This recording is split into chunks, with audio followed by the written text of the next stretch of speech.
At 28, Alysia believed she was unbreakable. Years of navigating life in Nairobi had taught her resilience in a way no textbook ever could.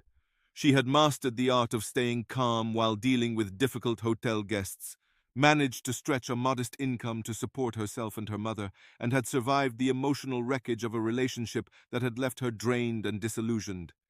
Each obstacle had shaped her, carved out a woman who could keep her head up even when life tried to bring her to her knees. She had grown used to solving problems on her own, making hard choices, and carrying the weight of her world quietly and without complaint. With every new scar, she had worn her strength like armor. So, when an opportunity presented itself in the form of a man named Eric, a 40-year-old Swede she met online through a mutual acquaintance, Alysia didn't hesitate to consider the path it offered.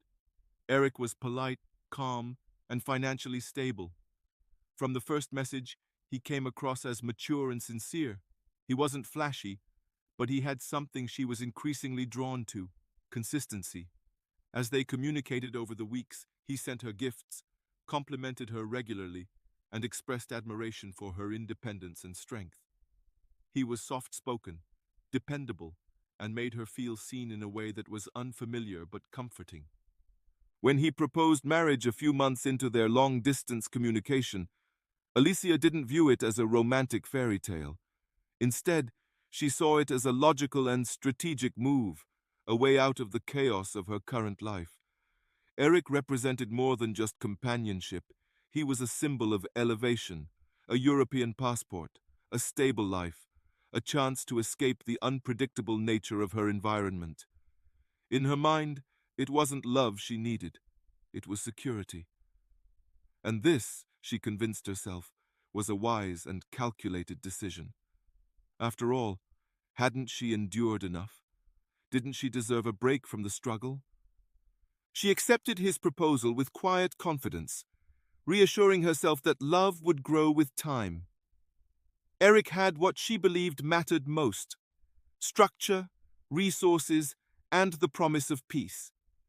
She believed she could adapt to the emotional and cultural differences.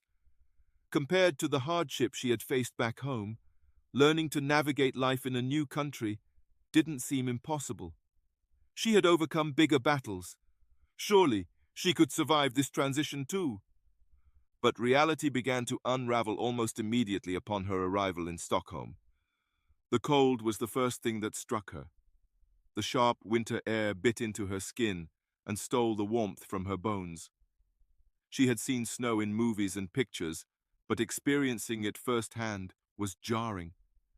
The silence that hung over the city was deafening. People walked quickly, avoided eye contact, and spoke in hushed tones.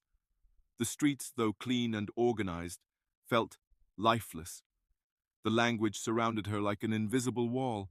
Signs, menus, and conversations blurred into a continuous hum of incomprehensible syllables. The apartment she shared with Eric was modern and well kept, yet it didn't feel like home. The minimalist decor, neutral colors, and organized shelves gave the illusion of order, but to Alysia, it all felt cold and impersonal. She spent her days indoors, surrounded by unfamiliarity. The excitement that had carried her through the airport began to drain with each passing day. Her glow faded. The rich melanin in her skin seemed duller in the Scandinavian climate. Her once bright eyes looked tired in the mirror. Her hands, used to Nairobi's sun, cracked under the dry air. Her nails chipped, and her appetite shrank. She resorted to eating instant noodles and scrambled eggs, the only comfort food she could prepare with ease. Eric, ever thoughtful, tried to introduce her to Swedish meals, but she found them difficult to stomach. The unfamiliar ingredients, the odd textures, and the lack of spice left her longing for the taste of home. More than the food, it was the lack of meaningful connection that chipped away at her spirit. Eric remained kind, but their bond felt paper-thin. They spoke in fragments, often reduced to basic questions and gestures. She tried to learn Swedish phrases, but without immersion or motivation, her progress stalled. Simple tasks became stressful exercises in misunderstanding. A request for lotion could be mistaken for toothpaste. A gesture meant to turn off a light might instead be read as a signal to sit down. The tension that came from constant miscommunication wore both of them down. Alysia began to retreat into herself. She stopped updating social media. The vibrant photos and lively captions that once marked her feed disappeared. What was there to share? A grey skyline? A meal she didn't enjoy? An emotion she couldn't name? Her life had become a loop of silence, awkward exchanges, and emotional disconnection. She missed her language, its rhythm, its musicality.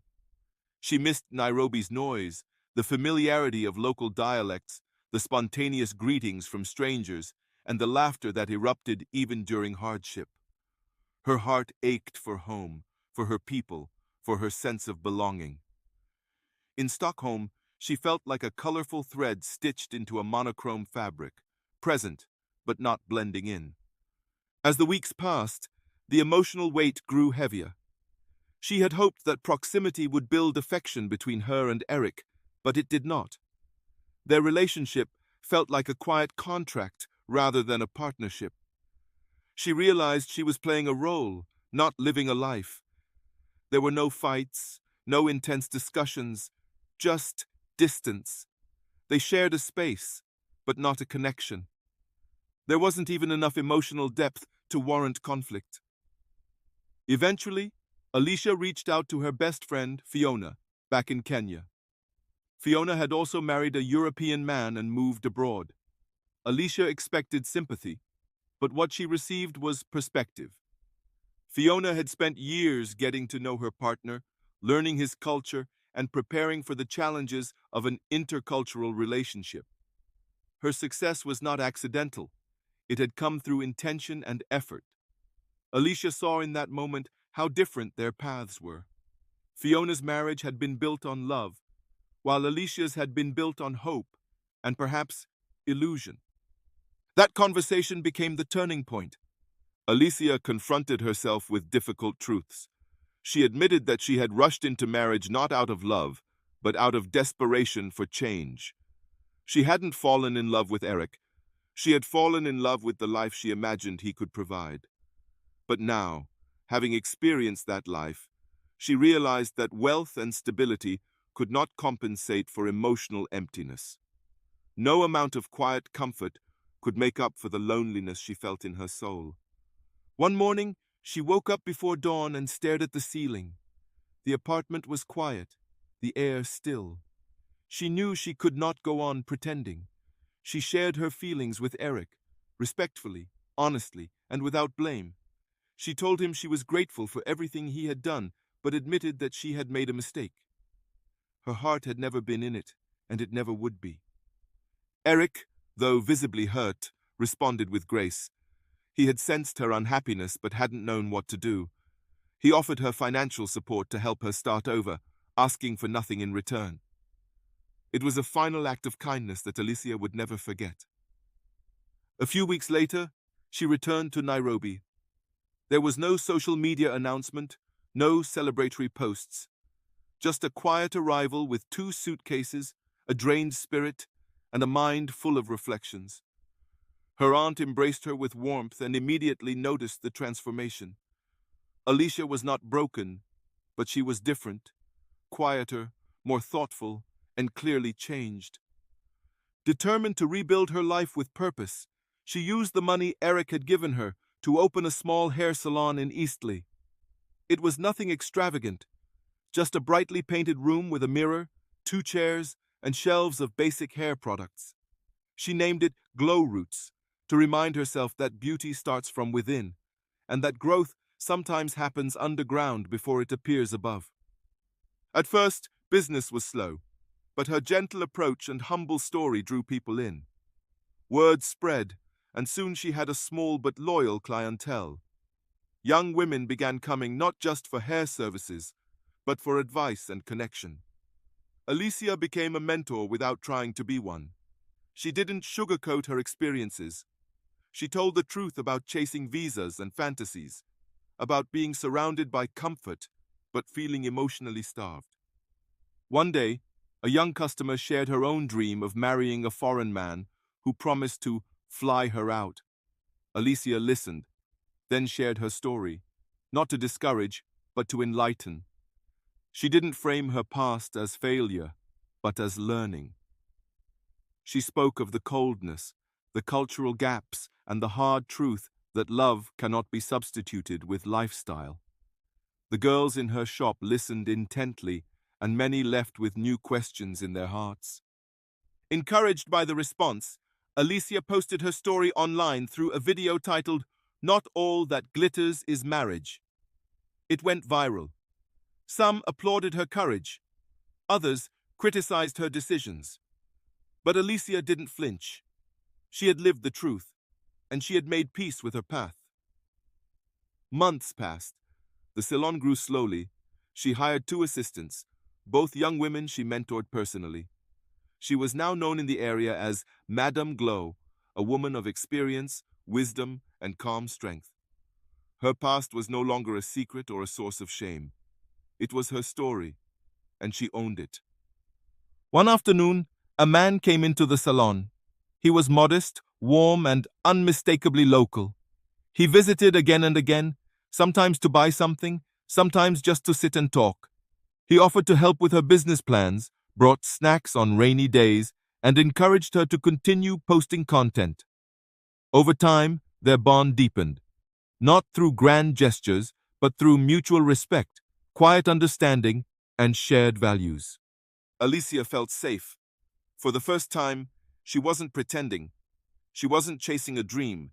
She was building a life grounded in clarity, simplicity, and inner peace. Later, she received a letter from Eric. He had remarried, a Swedish woman this time, and wrote to wish her well. Enclosed was a photo of him smiling with his new partner. Alysia felt no bitterness, only closure. She folded the letter and placed it in a drawer, not to revisit the past, but to remind herself how far she had come. Looking back, Alysia saw her journey not as a misstep, but as a necessary transformation. She had gone in search of gold and returned with wisdom. Her life was no longer defined by noise or illusion, but by purpose. The glitter had faded, but in its place, something far more valuable had bloomed.